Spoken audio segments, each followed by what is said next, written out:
Non, ça va. Que ce matin, on a passé toute la matinée à signer encore. Donc, il y avait quelques points d'ombre. Par exemple, pour mon cas, Oui. au niveau de la création des taxes là, et comme c'était lié avec les trucs de comptabilité. Comme quoi, par exemple? Les numéros de comptabilité, ou bien au niveau de la création du client, en fait, de 411 000. Oui, les catégories comptables. Oui, exactement. Donc, j'ai même essayé de bien expliquer ça tout à l'heure. Ah, d'accord. Ouais. Donc, bon, pour le reste, ça va. On a resimulé les points de vente, les stocks. On faisait à chaque fois des petits tests au niveau des points de vente, la création de factures, l'initialisation des caisses, la clôture. Et tout. Donc, tous ces points-là sont déjà OK. Toi également, c'est bon pour toi? OK. Et on va donc attaquer avec le deuxième volet qui porte essentiellement sur le module de vente et le module achat. C'est vrai qu'on va aussi expliquer la liaison que ces modules-là ont avec le module de comptabilité, mais de façon survolée en fait. On ne va pas entrer dans les détails. Donc, sans plus tarder, j'espère que chacun a lancé le programme sur sa machine. Donc là, je vais me connecter. Et là, au niveau du tableau de bord, on voit déjà les grandes lignes, les différents modules. Donc, ces informations proviennent essentiellement du module achat et vente. Donc, ici, vous allez constater qu'on a les ventes du jour. Ici, il ne s'agit pas des ventes qu'on a réalisées au niveau du point de vente. Il s'agit des ventes qui proviennent du module de vente que voici. Puisque ces ventes-ci, là, les ventes du point de vente, du moins, on a un rapport du point de vente. On a un rapport sur les ventes effectuées au niveau du point de vente. Donc ici, les ventes qui figurent ici sont essentiellement issues du module de vente que voici. Et là, en tant que super admin, on peut avoir donc les informations sur les ventes du jour, de la semaine, du mois, de l'année. Pareil pour les commandes en cours. Donc les commandes, il s'agit ici des commandes qui sont validées dans le système. On a les commandes du jour, du mois, de l'année. Les créances ici représentent les factures qui ne sont pas encore réglées. En fait. Et la marge, c'est du moins l'écart qu'on a entre les ventes qui ont été réalisées et tout ce qui a eu comme... là, on ne peut pas encore parler de gain. Tout ce qui a eu comme marge bénéficiaire en fait. Plus bas, on a le statut des différentes factures, Donc, ici, on a les factures qui... les avoirs clients, les factures qui sont réglées, les factures ouvertes, ainsi que les commandes, les statuts des commandes. L'utilisateur a la possibilité d'ajouter d'autres éléments à son tableau de bord via ce bouton-ci. Lorsqu'il clique là, il a donc les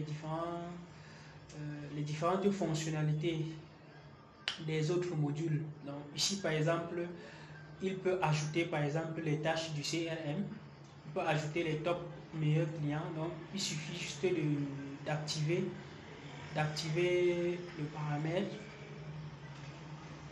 Et je crois chez vous, par exemple, vous devez avoir un bouton enregistrer qui est à côté. Chez moi, par exemple, ce n'est pas le cas. Oui, il y a un bouton valider qui vous permet de valider donc le choix. Une fois que vous validez le choix, automatiquement le bloc s'ajoute au niveau du tableau de bord. Donc le bloc que vous avez ajouté là apparaît. Donc quelqu'un peut customiser son tableau de bord comme il veut, afficher les informations dont il a besoin. Donc ceci dit, donc on peut maintenant passer au niveau du module de vente proprement dit. Le rôle de ce module, c'est de gérer le processus métier de vente. Donc, qui part du devis de vente de la commande, des factures clients, des retours et des avoirs. Toujours est-il que pour que le module puisse fonctionner de façon... Les factures à voir, c'est quoi? Les factures à voir, c'est du moins, c'est des retours, des factures issues au retour effectué par un client. Donc, si le client achète les marchandises, par exemple, et vous lui établissez une facture, par exemple, lorsqu'il retourne certaines marchandises ou toutes les marchandises de la même facture-là, ce que vous faites, vous créez un retour dans le système. Et c'est ce retour-là qu'après validation génère la voie. Donc, qui représente en fait l'argent que vous devez reverser au client à l'issue de l'achat qu'il a fait. Donc, si j'achète par exemple certains produits, je constate que ce n'est pas bon, je retourne ces produits-là. Chez vous, maintenant, dans le système, vous créez ce qu'on appelle une facture retour. Et lorsque vous validez le retour, là, ça génère maintenant la voie, c'est-à-dire ce que vous devez remettre au client comme argent, en fait. Donc, c'est un peu ça. Donc, ici, donc, on va retrouver un processus normal de vente. Donc, quelqu'un vient, il dit, je veux un devis. On vient là, on établit le devis. Et chaque devis ici a un statut. Donc, ici, on a les statuts des devis qui sont là. Donc, ça fait difficile de suivre parce que là, la connexion ne vous permet pas. Hein. Donc, ce que je disais, c'est sur chaque devis, on a un statut et on a la possibilité de commander le devis en fait. Le rôle du devis, c'est quoi? Un client se pointe chez vous, il a besoin des informations, par exemple, sur certains produits. Vous, dans votre système maintenant, vous établissez le devis en venant sur cette fonctionnalité nouveau là, sur ce bouton nouveau là. Vous mettez le nom du client qui sollicite le devis, les articles dont il a besoin, et pour chaque article, vous précisez la quantité et les prix de vente. Lui maintenant, à son tour, il doit aller analyser le devis. Peut-être faire une comparaison entre plusieurs fournisseurs qui offrent ce même service-là et retenir un fournisseur à la fin qui propose les meilleurs prix. Si par exemple, à l'issue de tout ce travail-là, le client revient vers vous, ça veut dire que les prix que vous avez proposés au client sont les meilleurs. Ce qui fait donc, il peut venir et dire, je veux commander donc ces articles. Vous revenez dans votre système, vu que le devis avait déjà été établi, vous venez ici sur le devis et vous cliquez sur commander. L'action sur le bouton commander là crée automatiquement une commande dans le système. Et le statut du devis passe à commander. Vous pouvez imprimer, vous pouvez envoyer par mail si vous voulez. Donc, ce qui fait qu'au niveau des commandes là maintenant, au niveau des commandes, vous pouvez voir que la commande du client a été créée. En fait, une copie du devis qui a été initié a été transformée comme commande apparaît là, avec un statut peut-être en cours. Et l'état de facturation à facturer. Donc là, on suppose qu'on n'a pas encore facturé. Donc, pour poursuivre dans le processus, on peut donc facturer la commande. Donc, on peut valider la commande et pouvoir facturer par la suite. Donc là, on clique sur le bouton valider. Et ici, on clique sur confirmer. Après avoir confirmé le devis, après avoir confirmé la commande, le statut passe à confirmer et l'état reste toujours à facturer. Là, on ne peut plus modifier le devis, modifier la commande autant pour moi. On peut juste annuler, enregistrer un paiement ou imprimer un bon de commande ou une facture ou quoi que ce soit. Ce qui se passe maintenant avec les autres modules, c'est quoi? Une fois que je valide la commande, ce qui se passe avec le module de stock, c'est qu'on crée automatiquement les expéditions clients. Donc, automatiquement, on génère les expéditions clients qui sont liées aux articles que le client a commandés. Donc, si on vient là, on va avoir une expédition client qui est là. avec le statut en cours, je peux voir les détails, je peux imprimer un bon de commande, un bon de livraison, je peux modifier. On a cette fonctionnalité pourquoi? Parce que dans certaines entreprises, vous allez voir, du moins dans les grandes entreprises où on est appelé à utiliser le module vente, on n'a pas besoin de... Du moins, ce n'est pas la même personne qui gère la vente et le magasin. Il y a un responsable de vente et un responsable du magasin. Ce que le responsable de vente fait, il établit la commande, il imprime un bon de livraison. C'est ce bon de livraison là qu'il remet au client.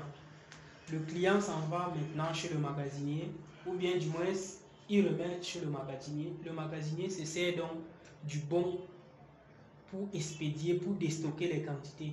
Donc on suppose qu'ici on a deux gérants, celui qui s'occupe de la vente et celui qui s'occupe du stock.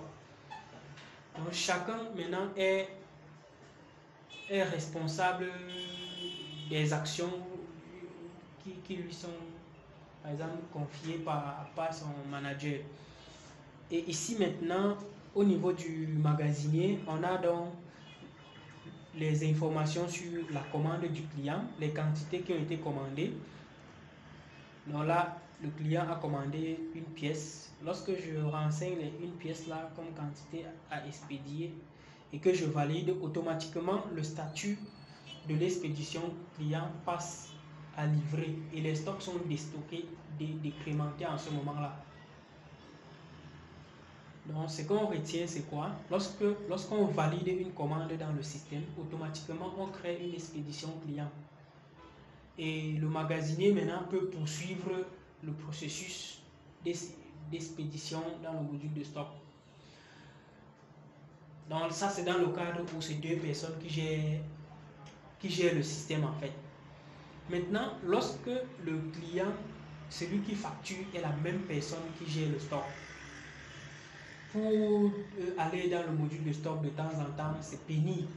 Ce qu'on fait, c'est que après avoir facturé par exemple la commande à travers ce bouton-ci, on donne la possibilité au vendeur d'expédier directement à partir de l'interface du module de vente à travers un bouton raccourci, qu'on a mis là. Donc ici par exemple, il y a le bouton expédier, donc qui permet de créer, de faire l'expédition qu'on a fait au niveau du module de stock là à partir du module de vente directement. Donc là c'est pour limiter le parcours utilisateur. Pour quelqu'un qui est seul, il doit gérer la vente et en même temps gérer le stock. Donc c'est un peu ça. Donc vu que notre commande ici a déjà été livrée, si on essaye par exemple d'expédier à nouveau, on va nous informer que l'opération a déjà été impossible d'expédier car la facture a déjà été déclenchée, car elle a été déjà déclenchée via le module de stock. Donc il faut continuer l'opération dans le module de stock. Donc là on suppose que l'utilisateur a essayé d'expédier une commande qu'on a déjà expédiée en fait. Donc pour éviter qu'on ne déstocke deux fois, on bloque donc. Et une fois que la facture est validée, le statut passe à ouvert. Tout à l'heure, vous allez voir les factures par exemple qui sont au statut brouillon. Ce sont des factures qu'on crée et on enregistre tout simplement. Ça reste au statut brouillon. Après la validation d'une facture, on peut la modifier. Après la validation d'une facture, aujourd'hui, on ne peut plus la modifier. Donc, pour donc éviter ce problème, il y a le statut brouillon, ce qui est un statut intermédiaire. Lorsque vous créez une facture du client, vous pouvez encore modifier, apporter les modifications et tout et tout. Mais lorsque vous validez déjà cette facture, vous ne devriez plus modifier. L'opération de contournement que vous pouvez faire, vous pouvez créer la voie sur cette facture-là. Donc pour annuler les quantités qui ont déjà été déstockées avant de créer maintenant une nouvelle facture. C'est l'opération qu'on peut faire pour mettre à jour ou bien pour aligner les factures. Donc, et là, généralement, lorsque l'on facture, par exemple, lorsqu'on valide par exemple une facture, le statut est à ouvert, on a encore un montant dû. Le montant dû reste le montant dû reste, vu que la facture n'a pas encore été réglée en totalité. Donc on a un champ ici qui nous présente le montant dû, qui est en fait le montant total de la facture. Vu que le client n'a pas encore réglé, il est égal au montant total. Donc pour régler dans la facture, on utilise cette fonctionnalité-ci, enregistrer un paiement qui nous permet de définir le montant qu'on souhaite régler, le journal qui sera impacté, ainsi que la période de l'exercice où on va aller insérer les écritures comptables. Donc après avoir validé par exemple le paiement, vous voyez le statut de la facture passe de ouverte à payer. Donc en ce moment, la facture est considérée comme réglée dans le système. Et les actions qu'on peut mener sur cette facture, on peut envoyer la facture par email, on peut imprimer par exemple la facture. Et lors de l'impression de la facture, on a des modèles d'impression qui sont déjà là. Parmi ces modèles, on a les proforma avec TVA masqué, avec proforma HT, avec IR, la facture avec TVA, la facture hors taxe, la facture avec IR, le bon de livraison. L'utilisateur ici choisit le modèle ou bien le modèle qui correspond au type de facture qu'il souhaite imprimer. Supposons que c'est une facture hors taxe. Je choisis par exemple facture hors taxe et je lance l'impression à partir du bouton imprimer ici. Donc, automatiquement, on me présente l'aperçu avant impression avec les détails sur l'entreprise, les informations d'entête qui sont ici de la configuration qu'on a fait hier, de la configuration qu'on fait au niveau du profil entreprise. Donc c'est à partir de là qu'on définit les informations d'entête, le logo et tout et tout. Et en bas, on a le nom du vendeur qui a réalisé la vente, la date à laquelle la vente a été effectuée, le numéro de facture, le nom du client et quelques informations, un message par exemple et le détail des articles qui ont été facturés, le net à payer, le montant encaissé, vu que le montant total de la facture a déjà été encaissé, on met déjà le montant ici. Et en ce moment, on peut donc imprimer notre facture à travers le bouton ici ou télécharger et tout et tout. Ça, c'est ce qu'on vient de voir là, c'est le processus classique de facturation. Donc, on part du devis, on crée une commande sur le devis, on fait une facture et on valide. Ensuite, on expédie les quantités qui sont liées à l'article. Donc ça, c'est en principe le processus normal. Par contre, vous allez arriver dans certaines entreprises, vous allez constater que là-bas, on ne fait même peut-être pas le devis, on ne fait pas la commande directement, on fait une facture. Lorsque le client vient, on établit directement la facture et on imprime. La commande, là, c'est l'entreprise qui passe la commande au fournisseur ou bien même l'achetant passer la commande Là, on est dans le module de vente. Ça veut dire tout ce qui se passe ici, c'est avec le client. S'il s'agit d'une commande, c'est une commande qui concerne un client. Donc, c'est un peu ça. Ce que je disais tout à l'heure, c'est ces fonctionnalités-ci, on a expliqué le processus classique en fait. Donc, cela n'exclut pas qu'un gars peut venir directement créer une commande sans passer par un devis.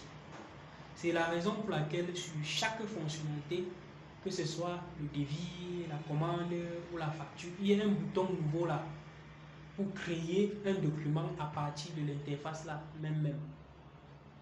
Donc c'est un peu ça.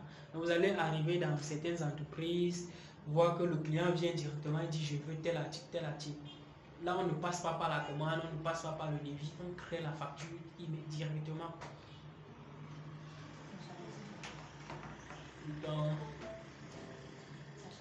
après avoir donc créé notre facture et validé, on peut avoir,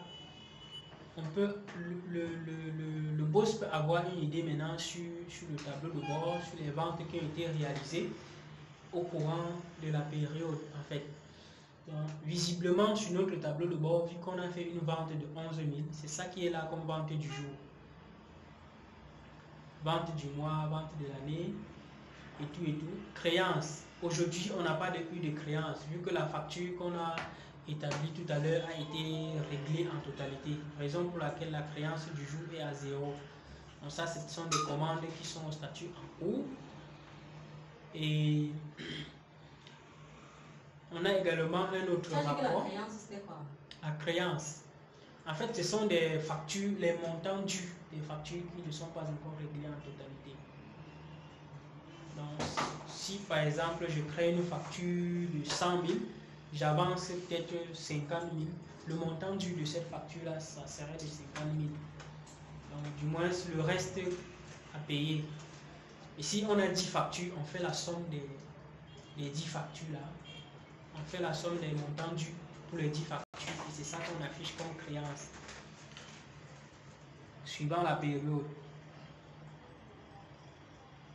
À côté de ça également, on a le module, on a le rapport standard. Le rapport standard, c'est un peu beaucoup plus détaillé. C'est ce que les managers vont beaucoup plus utiliser. Donc là, ils ont la possibilité de définir les filtres sur ce qu'ils souhaitent, par exemple, rechercher.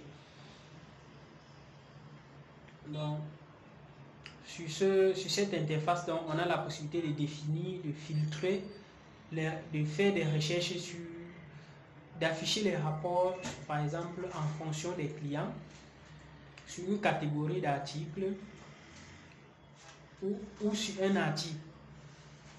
On peut également consulter les rapports de vente suivant les vendeurs. Donc là, les filtres ici, on définit comme filtre le nom du vendeur. Et tout ceci se passe sur une période. Donc si je veux voir tout ce qui s'est passé là sur la date d'aujourd'hui, la date de début, ça serait aujourd'hui, la date de fin, ça serait aujourd'hui. Donc là, ça me permet de voir tout ce qui s'est passé dans le système. Tout ce qu'on a fait comme vente. Une fois que j'ai défini la période là, automatiquement, on génère donc les ventes qui ont été effectuées au cours de la journée. Donc si je prends par exemple tout, la date de début c'est aujourd'hui. La date de fin, par exemple, je mets également à aujourd'hui. Donc, ce qu'on suppose, c'est qu'on est censé voir les ventes qui ont été effectuées aujourd'hui. Donc, pour visualiser les ventes, on clique sur le bouton visualiser là. Et une fois qu'on clique dessus, plus bas, on affiche donc les ventes qui ont été effectuées aujourd'hui. Donc, aujourd'hui, on a fait qu'une seule vente, on a fait une seule facture. Raison pour laquelle le rapport sur le volume de vente hors taxe affiche uniquement cette facture-là. Sur le rapport global, c'est la même chose. Sur le volume de créance, vu qu'on n'a pas de créance, c'est vide. Et ainsi que sur la partie avoir, vu qu'il n'y a pas d'avoir, cette partie est également vide. Ces rapports, on peut encore les imprimer, on peut les exporter pour plus d'informations, ou bien du moins pour faire certaines analyses.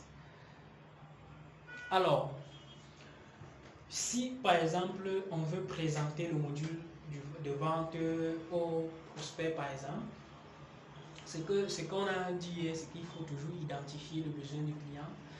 Pourquoi est-ce qu'il veut un logiciel en fait? Pourquoi est-ce qu'il serait intéressé par un logiciel? Donc, une fois qu'on a donc identifié ces éléments-là, on oriente notre démo en fonction du besoin du client. Donc, ceci dit, si durant les questions que vous avez, si sur les questions que vous avez posées au client, il n'a pas un problème de devis, ça serait du moins inutile d'aller présenter les devis dans votre démo. Si vous parlez par exemple de la facturation, je peux modifier ma facture après et tout. C'est en ce moment-là maintenant que vous partez créer la facture. Donc, toujours est-il, ce qu'on peut retenir ici, c'est que les interfaces là sont identiques, que ce soit la commande, la facture et tout. Les informations qu'on présente là, ce sont les mêmes informations en fait. Donc, si on vient sur la facture là et qu'on clique sur nouveau, les mêmes champs qu'on aura ici, c'est les mêmes champs qu'on va retrouver au niveau de la commande, ainsi de suite. Donc, c'est ce qu'on peut dire. Et toujours, il faut toujours présenter la partie rapport. Donc, une fois qu'on fait les ventes, il faut toujours présenter la partie rapport. Donc, ça, c'est un peu ce qu'on peut résumer du module de vente. Maintenant, pour ce qui est de la liaison avec le module de comptabilité, c'est quoi? C'est une fois qu'on valide nos factures, ce qui se passe, c'est qu'aujourd'hui, on génère automatiquement les pièces comptables en comptabilité si le module de comptabilité est relié. Et ces pièces comptables-là, par défaut, viennent au niveau du brouillard comptable. Donc, au niveau du brouillard comptable, vous allez voir les factures qui ont été établies dans le module de vente, ainsi que les paiements qui ont été effectués au niveau du module de vente.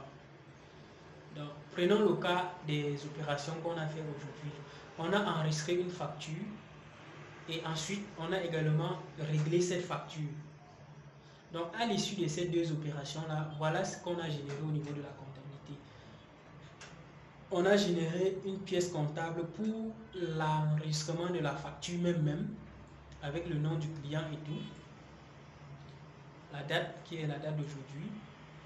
Et ensuite, après avoir réglé la facture, on a également enregistré, généré une écriture de paiement au niveau de la comptabilité, avec la date d'aujourd'hui et le numéro de la facture qui est là. Donc, si on souhaite par exemple valider ces pièces-là, on clique sur le bouton ici pour valider, afin que ces pièces comptables n'impactent nos états comptables. Actuellement, ces pièces comptables n'ont aucun impact sur les états comptables. Donc, notamment sur les grands livres, la balance, le compte de résultats et bilan. Ces factures qu'on vient d'établir là n'ont pas encore d'impact sur ces états-là. Donc, pour que ces factures puissent, ces pièces comptables puissent être visibles dans ces états-là, il faut valider ces factures-là. Il faut les valider. Il faut valider ces pièces-là autant pour moi. Donc, c'est un peu ça. Est-ce que vous avez des questions sur le module de vente? Est-ce que quelqu'un a des questions? Est-ce que pour vous tout est compliqué ou tout est clair?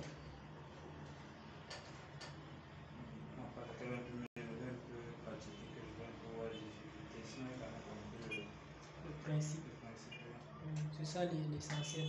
L'essentiel, c'est de comprendre le principe et de savoir que peut-être telle chose existe, telle autre n'existe pas. Là, ça permet de construire l'argumentaire. Madame Rosine, vous avez des questions? Ok, là, on peut continuer. Ok, donc ce qu'on va faire, c'est on va passer au module achat. En fait, le module achat, c'est un peu l'opposé du module de vente, en réalité. Et généralement, c'est un peu considéré comme la comptabilité de votre fournisseur chez vous.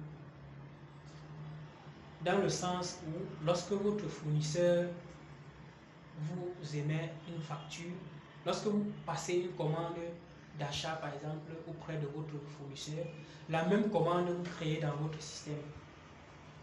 Lorsque le fournisseur vous délivre une facture à l'issue de votre commande qui a été passée, vous passez la même facture dans votre système.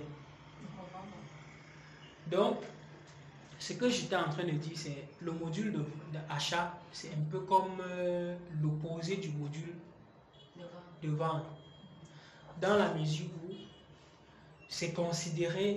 il est considéré comme la comptabilité du fournisseur chez vous, au sein de votre entreprise. Donc, si aujourd'hui je suis une entreprise, je fais des achats auprès d'un fournisseur, pour avoir une traçabilité sur les transactions avec ces fournisseurs-là, je dois utiliser mon module achat. Dans mon module achat maintenant, à chaque fois que je veux passer une commande, je veux enregistrer dans le module. À chaque fois que le fournisseur me délivre une facture, je dois enregistrer la facture-là dans mon module achat. Donc, ce qui fait que au courant d'une période, je peux savoir tout ce que j'ai fait comme commande chez tel fournisseur, tout ce que j'ai fait comme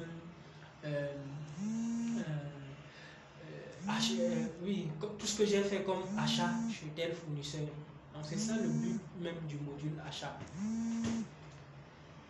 Donc, et ici, donc, on aura affaire aux fonctionnalités telles que les demandes d'achat, les commandes achats et les factures fournisseurs.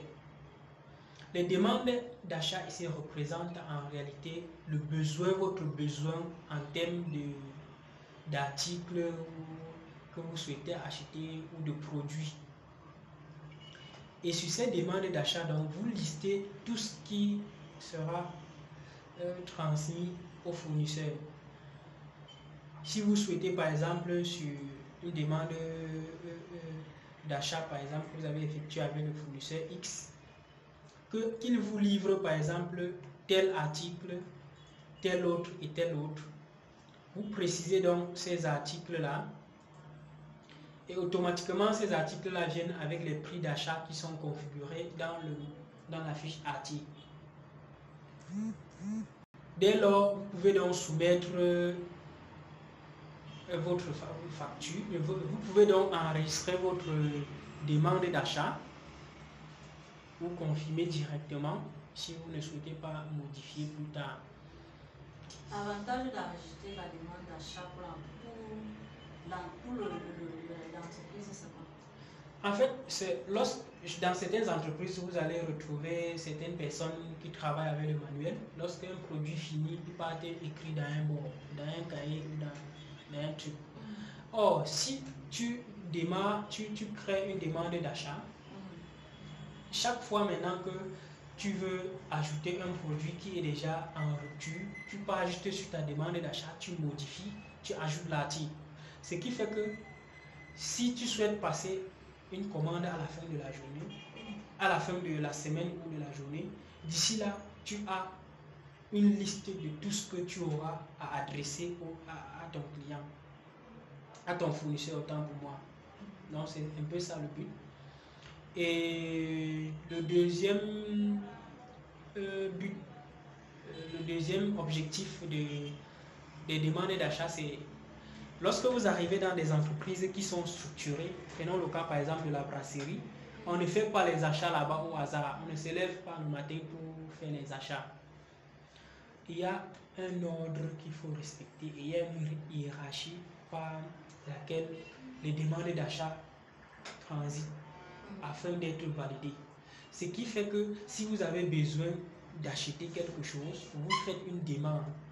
Votre supérieur vérifie la demande. Si la demande est correcte, confirme la demande avant de convertir la demande en commande. Donc ça, c'est pour des entreprises structurées. Par contre, on va également retrouver dans certaines entreprises du moins pour les besoins fonctionnels. Prenons le cas aujourd'hui. Lorsqu'on veut acheter quelque chose aujourd'hui, que ce soit les t-shirts, que ce soit les tablettes, que ce soit les ordinateurs, la personne, l'utilisateur en fait, qui veut bénéficier, ou bien l'employé qui veut bénéficier de cela, vient sur l'environnement de Mobility, crée une demande d'achat. Dans sa demande, l'utilisateur précise que je veux telle machine, je veux peut-être les flyers, je veux peut-être les polos. L'administration vérifie la demande. Si c'est correct, elle valide. Si sinon, on peut supprimer ou annuler la demande d'achat. Donc voilà les cas d'utilisation de la demande d'achat par exemple. Ça joue aussi dans la comptabilité.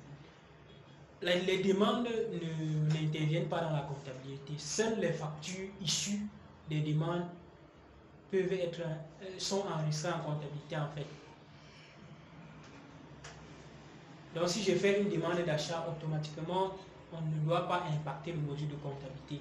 Seules les factures fournisseurs sont considérées comme les pièces comptables et peuvent avoir un impact sur la comptabilité. Donc c'est un peu ça. Donc généralement, ce qui se passe, c'est quoi? Lorsque je crée une demande d'achat et que je confirme, elles viennent au niveau des demandes à valider. Dans les demandes à valider, je peux voir les demandes d'achat qui ont été créées. Je valide la demande d'achat en cliquant ici sur valider. Une fois que je valide la demande d'achat, elle quitte maintenant les demandes à valider pour se retrouver dans les demandes à convertir. Donc, dans les demandes à convertir maintenant, je peux convertir la demande ou je peux annuler. Donc, supposons que ici on a trois personnes ou trois responsables qui gèrent ces étapes-ci. Une personne qui crée les demandes, l'autre qui valide les demandes et l'autre qui convertit les demandes en commande. Cela suppose que lorsque je valide ma demande, je crée ma demande et que je confirme. Si mon supérieur ne valide pas, ma demande n'évolue pas. Si mon supérieur valide et que l'autre qui est au-dessus de lui ne confirme pas, ne convertit pas ma demande n'évolue pas en fait. Ça reste dans le système. Donc et ici, on peut voir ça, on peut voir les différents cas, on peut savoir à quel niveau s'est arrêtée la demande d'achat. Oui, au niveau de la demande d'achat, même, vous avez le statut de la demande d'achat. Ici, par exemple, la demande a été validée. Elle n'a pas encore été convertie. Or, on va voir les demandes qui sont déjà converties. Et ça veut dire que le N a validé et puis celui qui est au-dessus n'a pas encore validé. Voilà. Et on va voir également les commandes ici qui sont rejetées. Donc, pour faire court, lorsque le statut de votre demande évolue, automatiquement, on change également ici pour que vous-même, vous puissiez être au courant des avancements en fait. Oui. Donc, c'est ça le but. Donc, si on convertit notre commande ici, notre demande ici maintenant, vous allez voir que le statut doit passer de valider à convertir. Donc, c'est le derrière décideur qui doit valider ce convertir. Voilà. Donc, ici, par exemple, je peux convertir la demande. Lorsque je convertis la demande maintenant, elle disparaît dans les demandes à convertir. Pour créer une copie au niveau de la commande. Donc voilà, vous voyez que notre demande a changé de statut. Maintenant, c'est converti. Donc vous qui avez créé votre demande, vous voyez comment ça évolue en fait. On a mis la date de demande et date de livraison. Est-ce que la date de demande d'achat va correspond forcément à la date de livraison? Non, non. Lorsque vous faites une demande, vous espérez au moins, il y a l'échéance en fait. Il y a certaines choses que vous allez automatiquement définir l'échéance. Si par exemple je vais acheter peut-être les t-shirts, c'est pour une campagne, je dois dire par exemple l'échéance qu'il me faut pour avoir. On peut paramétrer, on peut en quelle l'échéance là? Oui, l'échéance est définie par l'utilisateur lors de la création de sa demande. Donc ici par exemple, voici la date de livraison. Donc c'est ça qui est un peu considéré comme l'échéance en fait. Par contre, l'autre date que vous allez voir là, ça serait la date de création en fait. Donc, ici par exemple, date de demande, c'est la date à laquelle la demande a été créée.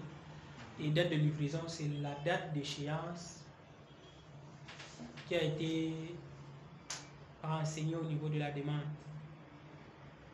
lors de la création.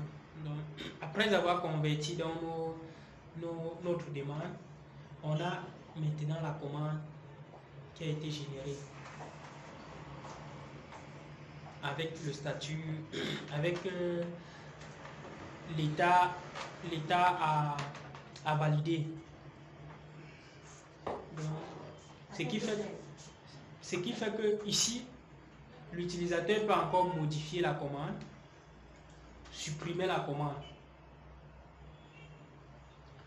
Donc, là, on a les détails des articles sur les articles qui ont été commandés.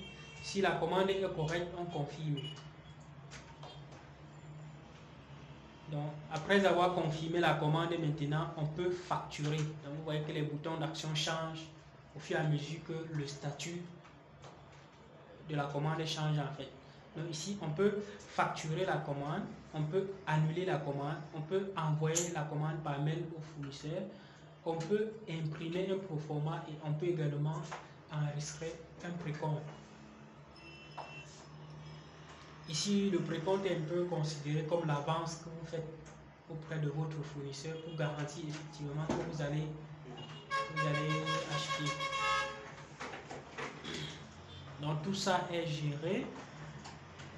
Toujours est-il qu'à partir de cette interface, on peut créer une commande. On peut créer une commande sans passer par la demande et tout. Donc, on peut venir ici, on crée une commande à partir de ce bouton-là, nouveau. Et comme je le disais, les interfaces sont identiques. Que ce soit au niveau des demandes, factures ou commandes. Vous aurez les mêmes champs avec les mêmes informations. Donc c'est un peu ça. Après avoir, par exemple, créé notre commande, jusqu'à valider, on peut facturer cette commande-là. Là, le statut est à facturer. Si on facture, par exemple, la commande, vous allez voir que le statut va changer. Donc, le statut va passer maintenant à facturer. Le statut passe à facturer. Ici, on ne peut plus annuler, on ne peut plus modifier, on ne peut plus supprimer. On peut juste imprimer un document, que ce soit les proformas ou les factures, le bon d'expédition et tout. Toujours comme dans le module de vente, une fois qu'on valide la commande, automatiquement on crée ce qu'on appelle les réceptions. On crée ce qu'on appelle les réceptions fournisseurs. Donc, dans le module de stock là, vous allez voir une réception fournisseur qui a été initiée à l'issue de la validation de la commande. Donc, on suppose que c'est deux entités, un responsable achat et un magasinier qui doit réceptionner les articles. Donc c'est le même principe avec le module, avec la partie expédition. Donc ici vous avez que la commande là, avec le statut en cours. Vous pouvez modifier la commande pour définir, pour renseigner les quantités que le fournisseur vous a effectivement livrées. Donc là ici je suppose que le fournisseur m'a livré tout ce que j'ai commandé. Je valide donc l'opération. Et une fois que l'opération est validée, le statut passe à livrer. Automatiquement, les quantités pour les articles là sont mouvementées. Et au niveau du module achat, donc, on peut donc avoir notre facture. On peut donc avoir notre facture qui a été générée là, et tout. On peut voir notre facture ici, qui a été générée avec le statut. Donc actuellement, le statut est à brouillon. On peut encore modifier, on peut encore supprimer, on peut imprimer. Donc, si je veux valider la facture, je clique sur modifier là et automatiquement l'interface de détail de la facture s'ouvre. Je vois tout ce qui est sur la facture, est-ce que c'est correct, avant de valider sur le bouton valider en bas. Et une fois que je valide, je confirme encore l'opération.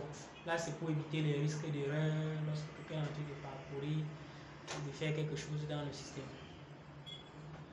Et après avoir validé donc notre facture, le statut passe à ouvert, vu qu'elle n'est pas encore réglée. Le statut passe à ouvert. Et là, on peut régler la facture. Donc, si je viens là, je clique sur régler, paiement. Je définis le journal par exemple, la période. Et je valide. Après avoir validé par exemple ma commande, ma facture, le statut passe à payer. C'est ce que vous pouvez voir là. Il y a des rapports, on a le tableau de bord où on peut voir tout ce qu'on a eu à effectuer comme achat du jour, les commandes qui ont été confirmées au courant de la journée, la voie, vu que ce qu'on a acheté, on a réglé en totalité, on n'a pas d'avoir, on n'a pas créé la voie en fait, la voie est de 0 et la dette est également à 0, vu que la seule facture qu'on a créée aujourd'hui a été réglée. Donc, en bas, on a également les statuts, les top livraisons attendues, les top commandes d'achat, les demandes. En fait, certaines informations qui vont permettre... Les tops là, c'est top 5. Ce sont les top, oui. Les meilleurs, non? Les meilleurs... On peut augmenter en top 10. Top 10. Actuellement, on limite à 5. On limite à 5. Donc, je crois que on a fait le tour sur le module achat et sur le module vente. Donc, généralement, dans la plupart des entreprises au Cameroun, en fait, ils n'utilisent pas, du moins les petites boutiques et tout là, les petites boutiques là n'utilisent pas le module achat en fait. Certaines ne comprennent même pas comment ça marche. Du coup, quand ils font leurs achats, ils partent directement créer le stock. Et tout est OK.